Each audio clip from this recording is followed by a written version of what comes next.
Fabio Quartararo has offered an unexpectedly positive outlook on Toprak Razgatlioglu's prospects ahead of his full-time MotoGP debut in 2026, after witnessing the Turkish star's first laps during the 2025 post-season test at the Ricardo Tormo Circuit in Valencia.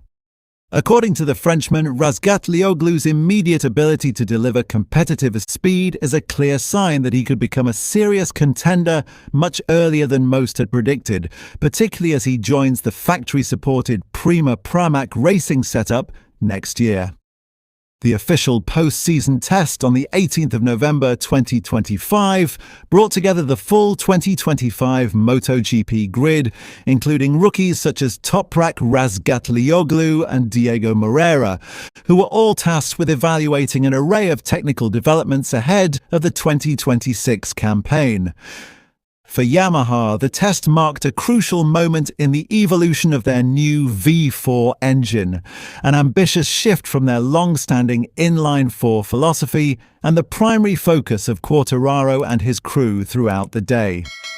Despite the intense workload in the Yamaha pit box, Quartararo admitted he hadn't had the opportunity to speak to Razgatlioglu directly. Nevertheless, he was left impressed when reviewing the timesheets. "I was quite surprised by how fast he was. I think next year he'll be better than I expected," Quartararo commented. Razgatlioglu ended the day with a best lap of 1:30.667, placing him 18th overall, just 1.2 seconds adrift of pace setter Raul Fernandez. More impressively, he finished ahead of Yamaha's two other riders, Alex Rins and Jack Miller, despite being completely new to the M1 and the MotoGP environment.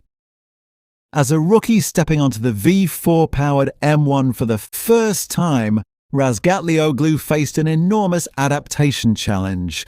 Even so, he logged 53 laps and produced several consistent stints in the 1:30-1:31 bracket, numbers that Yamaha insiders describe as exceptionally encouraging for a debutant.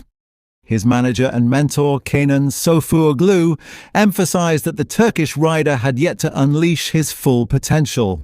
Because Razgatlioglu only had one bike available for the test, he approached the run with considerable caution to avoid compromising the schedule with a crash.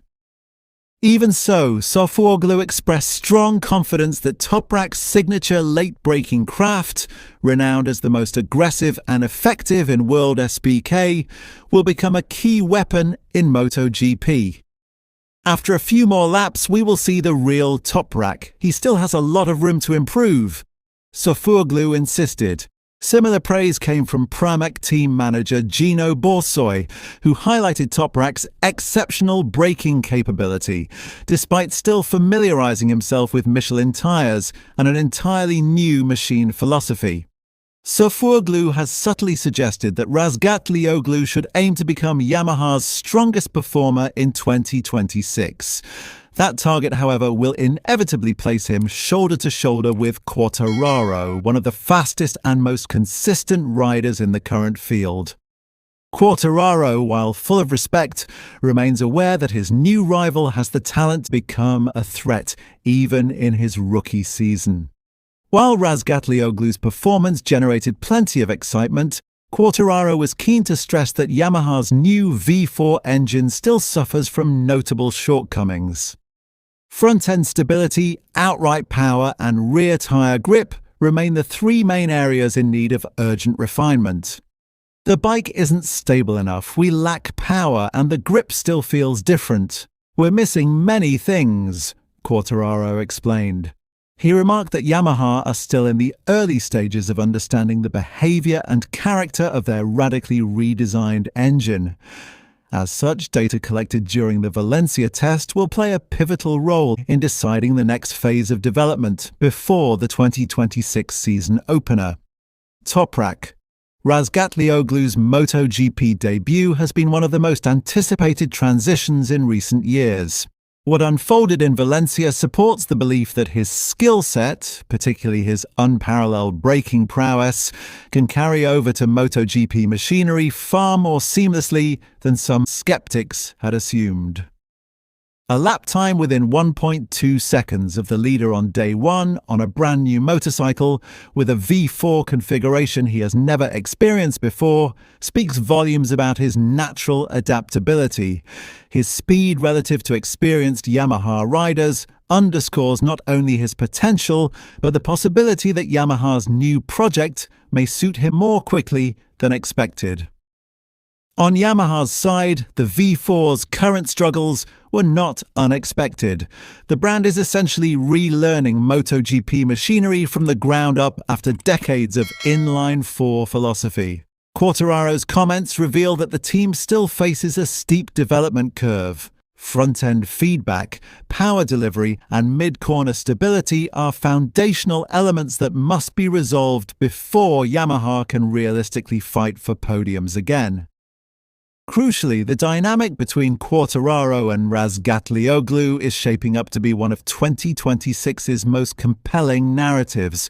Quartararo senses a real challenger emerging, while Razgatlioglu appears poised to carry his fierce competitive spirit from World SBK into MotoGP.